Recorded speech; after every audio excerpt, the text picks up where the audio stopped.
Hey there, Dave Paulides, Can-Am Missing Project, copyrighted edition for our video page.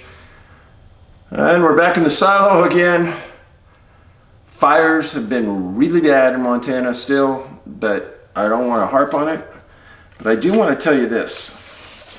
I would encourage none of you to go to a West Coast National Park unless it's right on the coast during the next month, because it doesn't look like the fires are going to be under control, and I don't want to put you guys in jeopardy. Let me show you something, a fire map of the western US.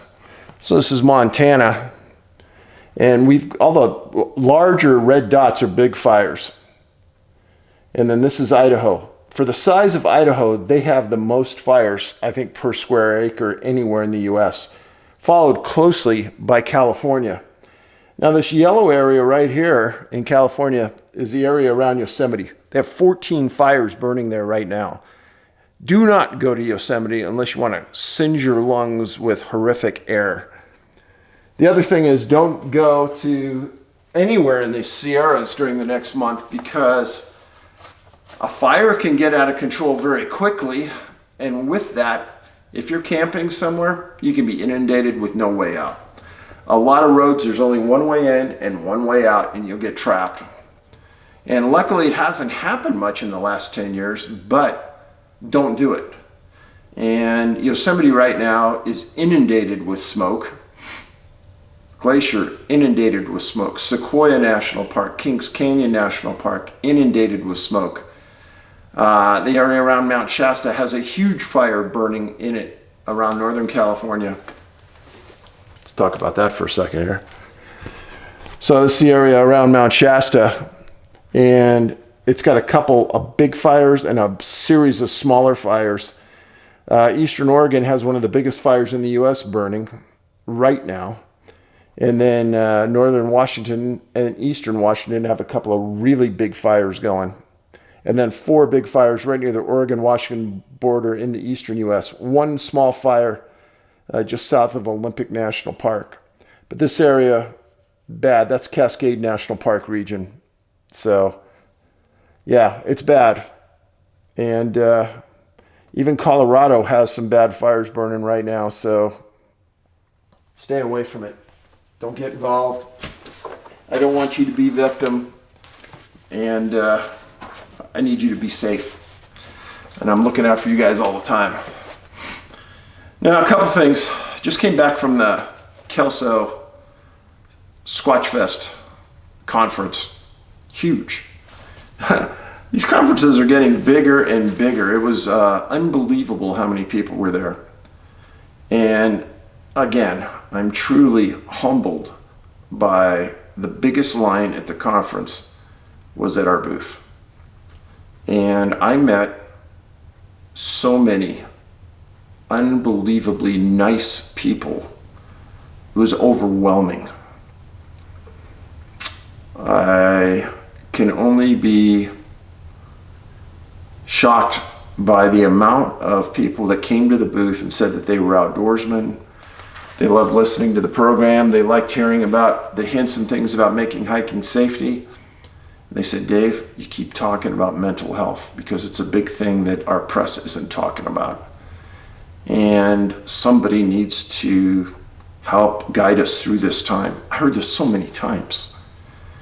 And I've had some super negative comments on this, on the video posts in the last 3 or 4 weeks. Hey, stop talking about suicide. Stop talking about mental health. This is a channel about missing people. No, it's not. It's a channel about keeping people safe. It's a channel about helping you get through tough times. It is a channel about the outdoors. And I'm going to keep making it that way. But there's a lot of people that go to the outdoors that have mental health issues, and they go to escape it. I'm one. Damn, if I'm going to say I don't have depression at times since Ben died, heck yeah, I do. I have bad depression. Sometimes my only release is to go out in the wilderness and walk a creek or walk a stream and fish. Just let my mind float away. I'm willing to admit it. And I don't know one of my friends that hasn't gone through a depressing time in their life, just like you have. And a couple people came to the booth. I'll tell you a quick story is a young couple came there, and the guy said that he had recently lost his dad. Both had overcome addiction issues. They gave me a really nice present. They said how much our journey as a village has meant to them. And then they went on to say that the young man said I reminded him of his dad. I got out from the booth and gave him a hug because he missed his dad so much. My gosh, show some empathy, people. Not all of you, but there's a few of you that have just lost touch with reality and being a nice person.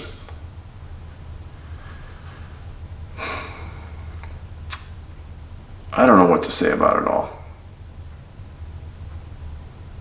Very sad. Another thing that's very sad is in the last 7 months, since January of this year, 4 police officers from the greater Washington, D.C. Metropolitan Capital Police area have committed suicide. 4. I've heard a lot of rumors from friends saying, well, some people are saying that it's because times are tough and many don't like the way our government is going. They don't feel supported and cared about. Horrible. Horrible. But that's not the end of the list. We need to support our police officers, firefighters, paramedics. Until you truly need one, you don't know how important they are. And with a lot of them leaving departments that don't feel supported, you're going to lose some of your best people.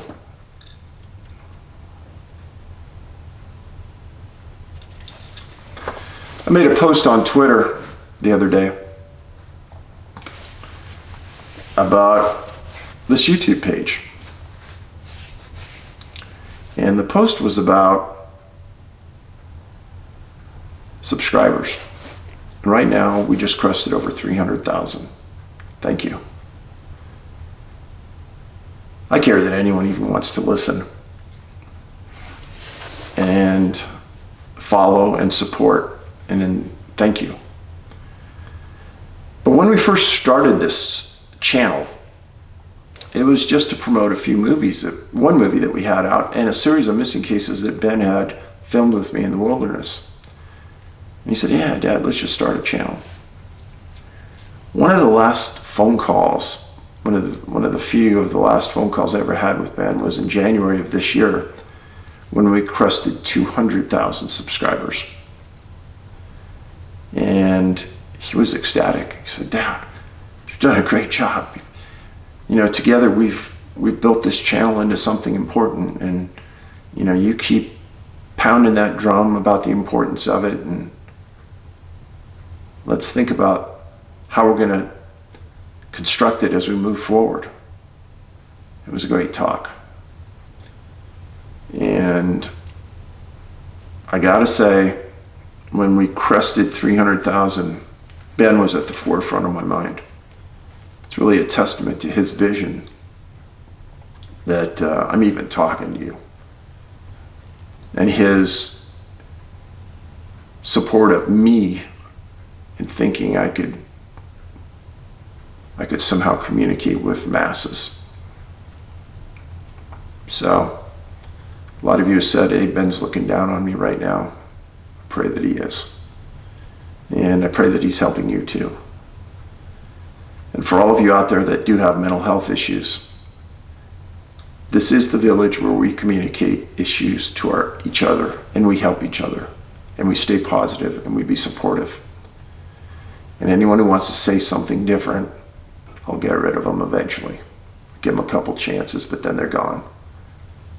If people have the need to say negative things about others, I don't want them here. There's enough negativity in our world right now that we don't need to be down on each other here. And being that safe place, it's important. Kind of funny story. One of my cousins, Yvette, hey there. Yvette said, hey Dave, there's going to be a guy coming to your conference that taught me when I was in 5th grade. And his name's so-and-so, and he's not a stalker, he just wants to meet you and he supports your work. So he came to Kelso, and a really great guy. And Yvette and I haven't seen each other in a few years, and we took a picture together and sent it off to her, and she goes, damn Dave, you still look the same you did when I last saw you. What's going on? Why aren't you aging? So thanks Yvette for the support, and it was great meeting your teacher, and super good guy. Thank you. I'm going to do something behind the scenes here to kind of keep us moving, but I'll keep talking to you. One of the things that this conference did is it brought about a series of people from throughout the Pacific Northwest to talk about predominantly Bigfoot. But I wasn't there just to talk about Bigfoot. I was there to talk about all kinds of things. In the first 90 minutes or hour and 15 minutes, my presentation was just about things we discussed right here, missing people. And talked about some cases from the Pacific Northwest. And we're going to talk about some of those here today.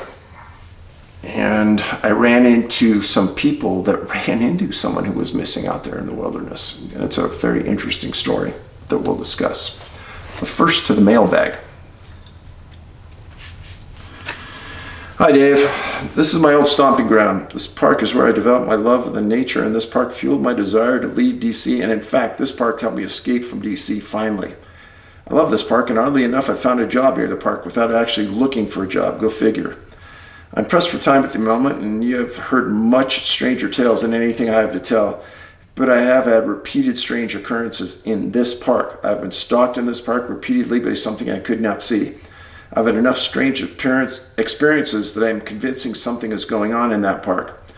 I now live in Front Royal, a little over a mile northernmost entrance to the park.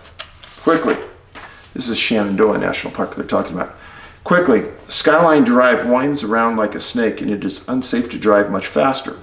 There are huge herds of deer in numbers I've never seen before. I'm originally from South Carolina, though I spent the last 20 years in DC. Also, I have not been in the park in the last few years. Maybe the bear situation has changed. At the time, I was going there regularly, and there were so many bears I would see bears, black bears, every time I went. I hike in the fall, winter, and spring, not the summer, and yes, those bears were awake all winter. 100 miles of the Appalachian Trail runs through this park, and there are certain parts of the park you need a backcountry permit. I'm a novice hiker and I haven't done any super hard trails yet. Anyway, I will leave you with this thought. Before events in my life conspired to stop me from visiting the park, I was beginning to think, due to the strange things going on, that they, the invisible stalkers, were responding too quickly to my visits in the park. It's like they knew when I showed up. It did not matter where I showed up, what entrance used, or what trail I was on. They figured it out instantly. I don't own a car. I rented a car back then, so it was not the car. But they knew it was me, and they highlighted it to my location. Also, I've been warned enough by locals about that park to watch myself and be safe. We don't want anything to happen to you. I've been literally waiting to hear you speak about this park. I'm very sorry for that woman. Interesting. I've never heard that about Shenandoah, but I wanted to tell you guys, so thanks for the note. Next note. I want to tell you about missing 411 cases in Japan. Please forgive the errors in my writing because English isn't my first language.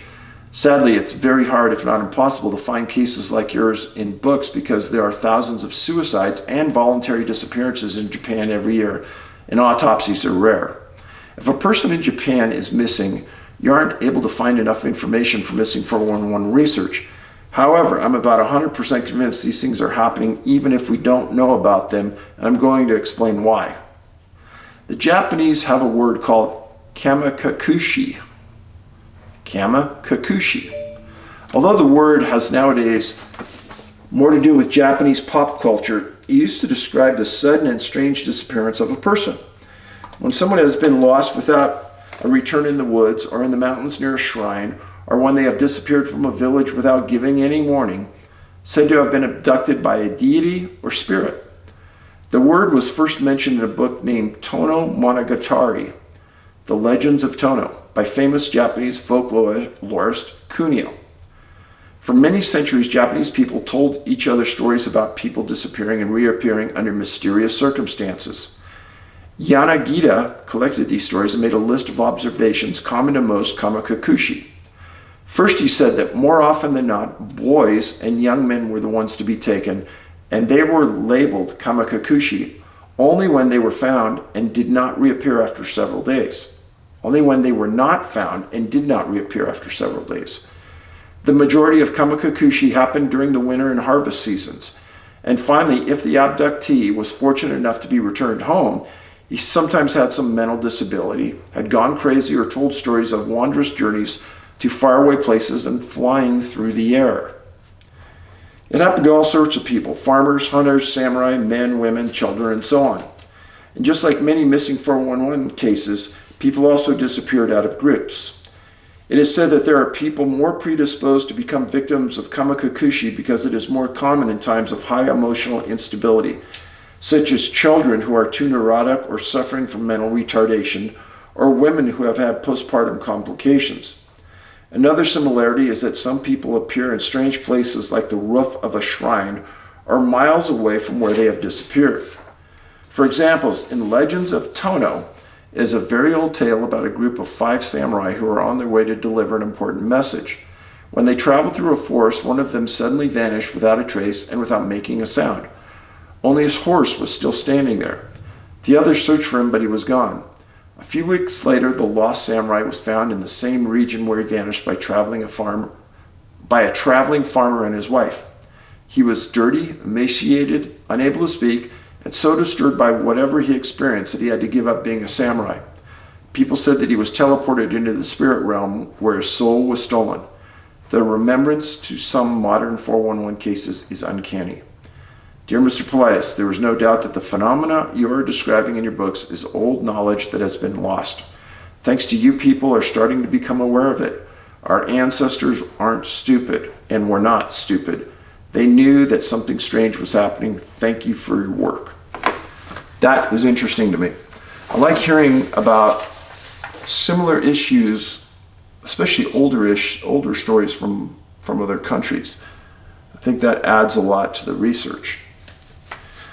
Next story. I'll keep this short and simple because you always ask in your videos to keep things to one paragraph. Hey, if you can, it's always the best. I wanted to reach out and say that I watch your videos and I find them absolutely fascinating and puzzling at the same time. You being a former law enforcement officer, I'm sure you know the saying, in crime there's no such thing as a coincidence, and the simplest answer is usually the right one. And I have to say I honestly stand by that fact. Multiple people disappearing around the same time in the same area, that's not a coincidence. And as for people to be found in places that had already been searched, well, the simplest answer is the right answer. They weren't there when the area was searched.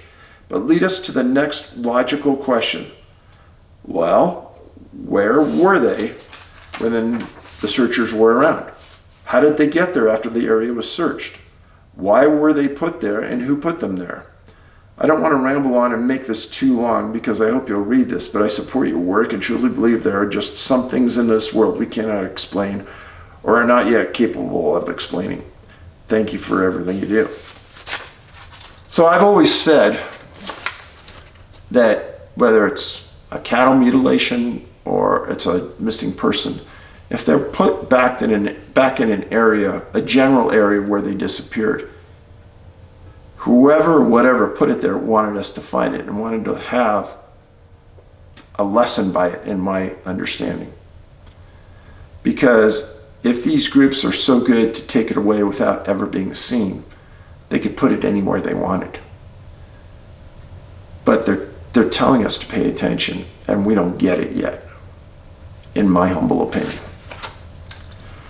Next story. Dave, a quick note.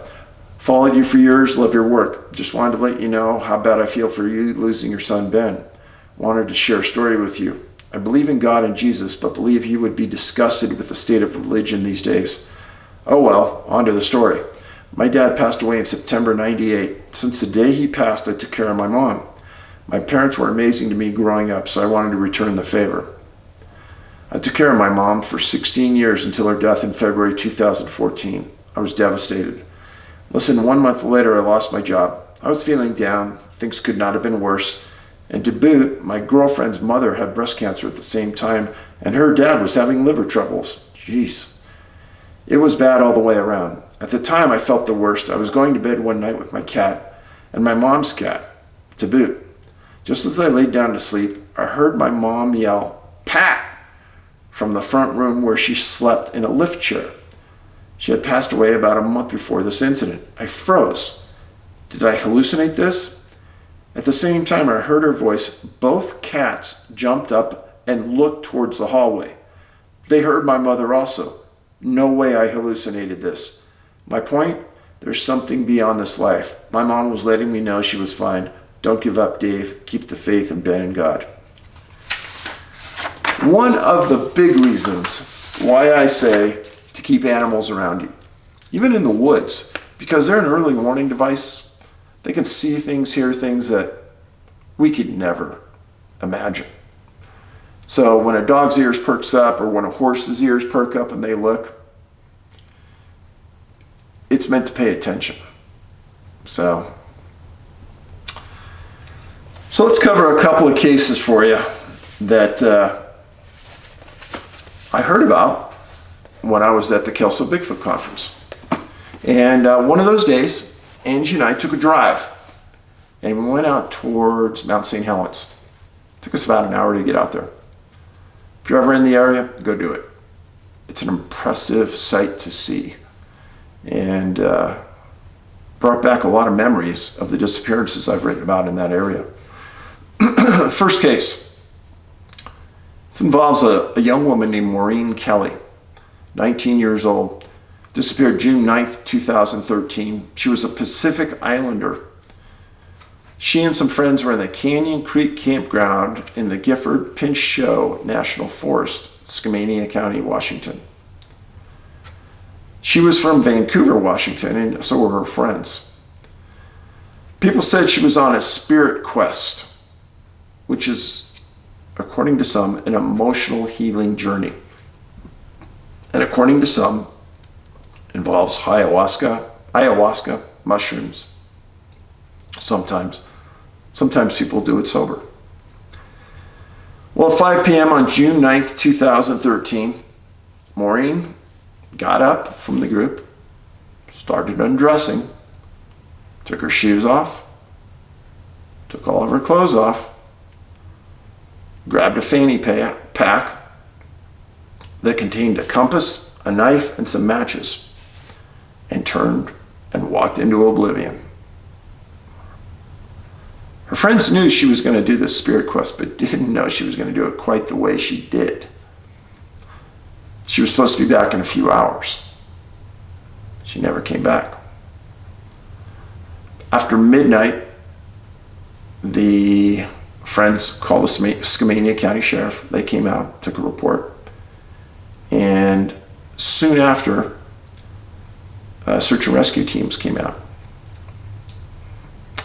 Now, they knew the direction she left the camp, and one of the search and rescue dogs started tracking, and they did find some of her bare footprints in the mud. And they tracked her to an area of the canyon that was described as unbelievably steep, where she crossed a creek and was faced with this canyon wall that presumably she went up because her tracks stopped. Well, they went around the other side and they found some more tracks near an old dirt road that just seemed to stop, disappear. Search and Rescue reiterated many times in their reports that this was an amazing feat that she made it up this mountainside or valley side. And there were many searches that include helicopters, dogs, ground pounders. She was never found. She never came out of the forest.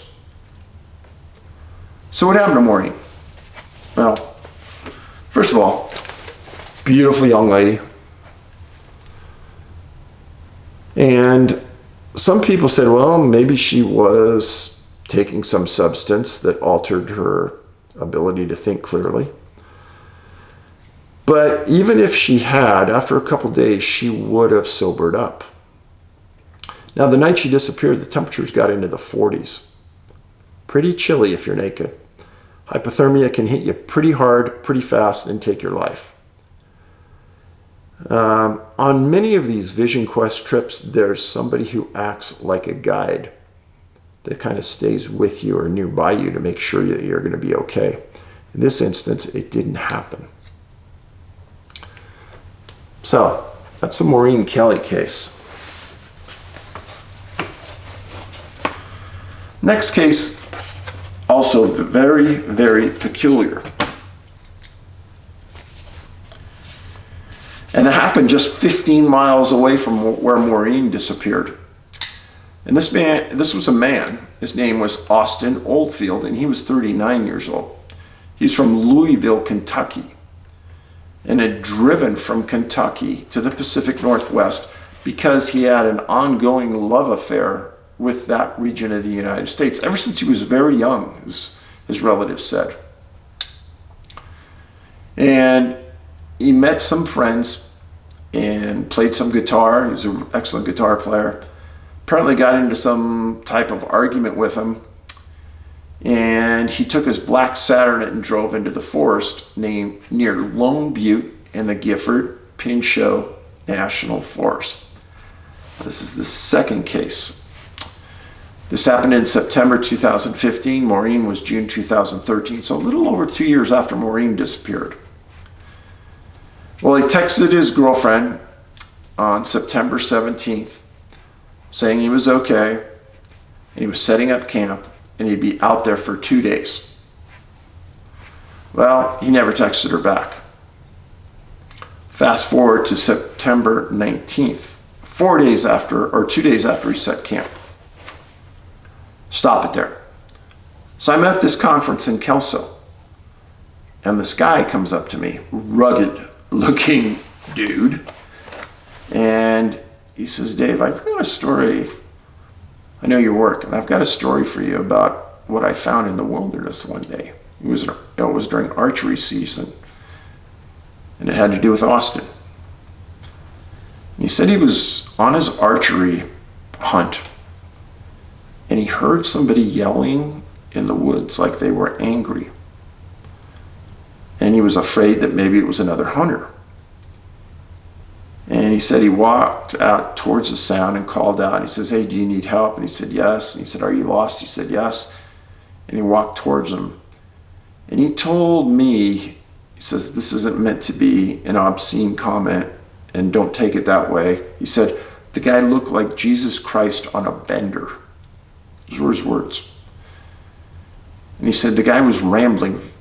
And he said, are you thirsty? And the man said, yes. The man was Austin Oldfield. The man said, yes. And this hunter gave him a bottle of water, and he said he drank it like there was no tomorrow. And he said, do you want me to take you out? And the guy said, yes. So this hunter started walking him out. And he said, but he was uncomfortable because that guy was acting so strange, almost like he was under the influence of some kind of drug or narcotic. So he said, I was kind of walking in front of him, but keeping an eye on him, making sure he wasn't going to hurt me. He said they walked for maybe a mile. He goes, it wasn't that far out in the middle of nowhere. And he says, yeah, the roadway, my camp is just a half mile away. And he said that this guy said, immediately stop. He says, what's wrong? And he goes, I can't go to the road. I can't get around cars. No, I can't get near the road. He said, why not? And he said that this guy turned around and just made a beeline, almost running back into the woods. And he said, I couldn't believe what I just saw. He goes, it was obviously the guy was disheveled, full of leaves, everything all over him. He was in trouble. So this hunter says he went back to camp and he told his hunting partners. And one of his partners was right there. And they decided to call the Skamania County Sheriff. So he said about 30 days later, the sheriff contacted him and said, hey, would you walk us into the area where you saw this man? We know who he is now. He's reported missing. His name is Austin Oldfield, 39 years old. He goes, yeah. So they take him into the wilderness. He goes, I take him into the wilderness. There were about 6 of them. And he said, we crossed a creek into the area where we were going. And he says, all of a sudden these guys said, that's enough. And they turned around and went back to the cars. He says there was almost no searching going on. It was like they didn't like the area we were in and they didn't want to be there. He says it was the oddest thing he's ever seen. I'm just telling you what one hunter tells me. This is not a judgment on the search and rescue people.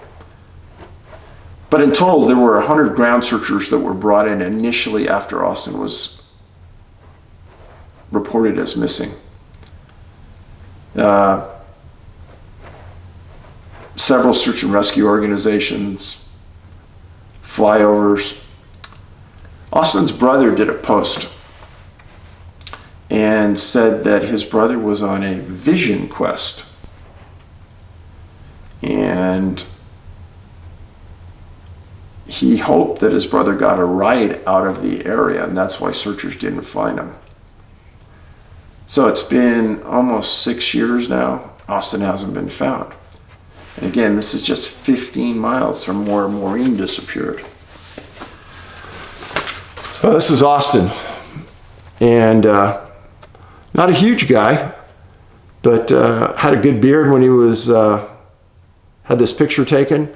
And like the hunter said, he had very long hair and a long beard when he was seen. So let me show you this. This is the map. This is the area where Austin disappeared. This is Mount St. Helens. This road right here, we drove into Mount St. Helens when we were right here, right at the base of the mountain. It's quite a sight. This is where Maureen disappeared, about 15 miles away from where Austin's disappearance was. This, if you can believe it or not, was where the conference was at. Really close to all of this. This area is really thick forest. Really thick. Easily get lost in there if you didn't know your way around. And you could conceal yourself if you wanted to. Very easily. Now, next case, different area altogether. This is a recent one, July 21st of this year. A man named Thoke, T-H-O-K-E, 43 years old. He was a senior loan officer in Irvine, California, living in the Santa Monica area. He was on a multi-day wilderness trek up in the high Sierras. So, this is Matt. He was 3 miles east of the Crescent Meadow Trailhead, east of Panther Creek in the Sequoia National Park. He was with a group. They were resting when Matt suddenly got up without his pack, walked downhill to the south into oblivion. The Park Service never mentioned who he was with, no mention of his mental health. His friends reported him to the National Park Service. There was a 9-day search in a very rugged area and steep terrain and vegetation. They brought in a helicopter, multiple dog teams, 8 search and rescue agencies, 100 ground searchers, all for 9 days of effort, didn't find anything. No clarity by why the National Park Service didn't talk about the issues I presented. His wife said Matt was a great guy and doesn't understand what happened. Now,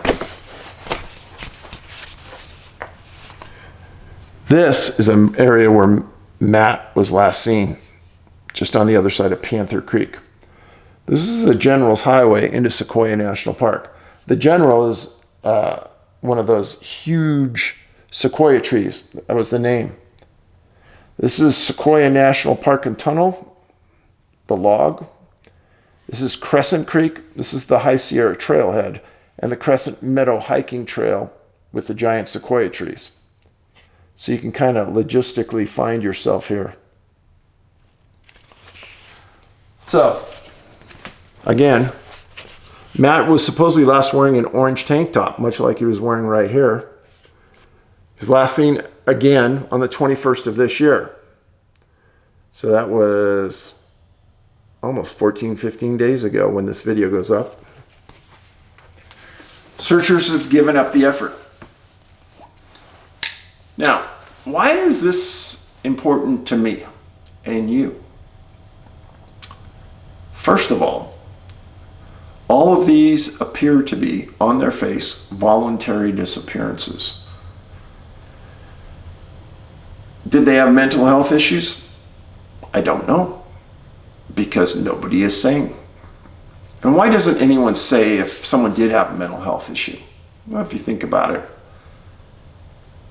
if your loved one was contemplating suicide, let's say, and they went into the woods, you wouldn't want to tell search and rescue people they were thinking about that, because in your mind, you don't want the press hearing about it, and you might think that search and rescue would maybe not put forth the big effort to find him since it was voluntary. It's not always the truth about search and rescue, by the way, but I can understand that many families feel that way. Now, in all three of these cases, the victim walked away voluntarily into the wilderness. They were not seen again up until now. The longest case, 8 years ago, Maureen Kelly. Austin was 6 years ago. Matt Thoke, 14, 15 days ago. What's going on here? In Maureen's case, I was hard pressed to find another incident where someone stripped naked to go into the woods. That was very odd. In Austin's case, the hunter, since I met him and interviewed him, very solid person. His assessment of the way Austin was talking and acting, I would want to think that maybe Austin was having some type of episode that we don't understand.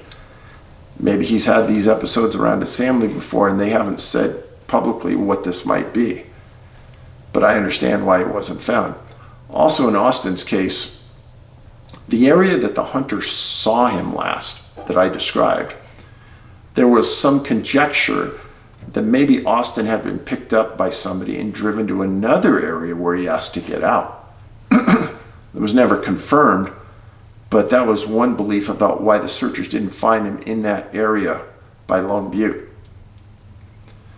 And the hunter also said that his campsite and his car wasn't very far at all from where he was found by the hunter.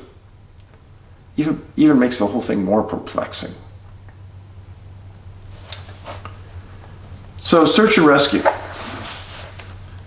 I can understand why maybe there isn't a huge effort to find some of these people. Is there a chance that Austin's still alive out there in the woods? I doubt it over a winter, because if you didn't have shelter, fire, and proper clothing, you'd die out there in the winters. It's really cold, lots of snow, many feet of snow. Maureen, if her tracks were found last near an old dirt road, I suppose the last hope that the parents have is that she was picked up by somebody on that dirt road. But then again, if she was picked up by somebody on that dirt road, where is she today? She should have come out alive and gone public with it at this point, unless something very bad has happened. So I don't have much hope in Austin or Maureen being found alive. Matt Thoke, he was lost in an area that's very dry right now. Unless he has water, nobody is going to live for many weeks without water in that region of the Sierras. Plus, there's a lot of fires in that area right now, as I showed you on that fire map. I hope that they find him quickly, and I hope search and rescue hasn't completely given up on it. So, again, those are the latest. That the Matt Thoke case was pretty recent.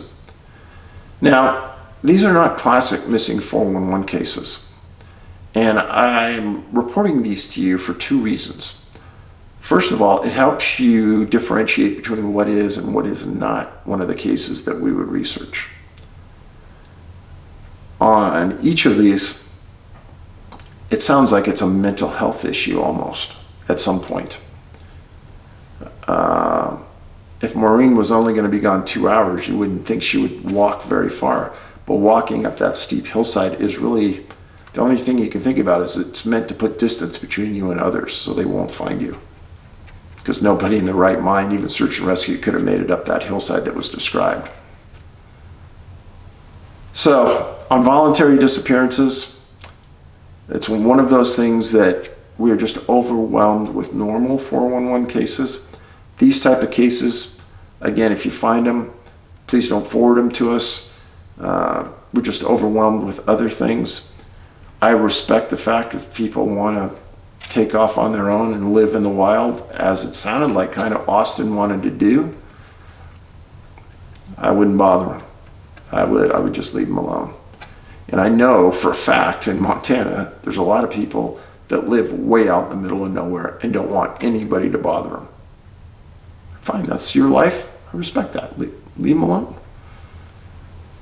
So, those are the 3 cases for this week. A few letters for you. I appreciate the support. And please, I heard from a lot of people at the conference that they got unsubscribed on a regular basis and they don't give as many thumbs up as they should. So I've been rattled on the last few videos by some people not giving thumbs up. So please make sure you're subscribed. Give us a thumbs up. And I'm very grateful for the village we have established and building. And let's continue to do that from the efforts of you and me together. Support each other. In these tough times, we need to be tough people. And don't let others push you around. Stand up for your rights and be that critical thinker that I know you can be. Have a great week.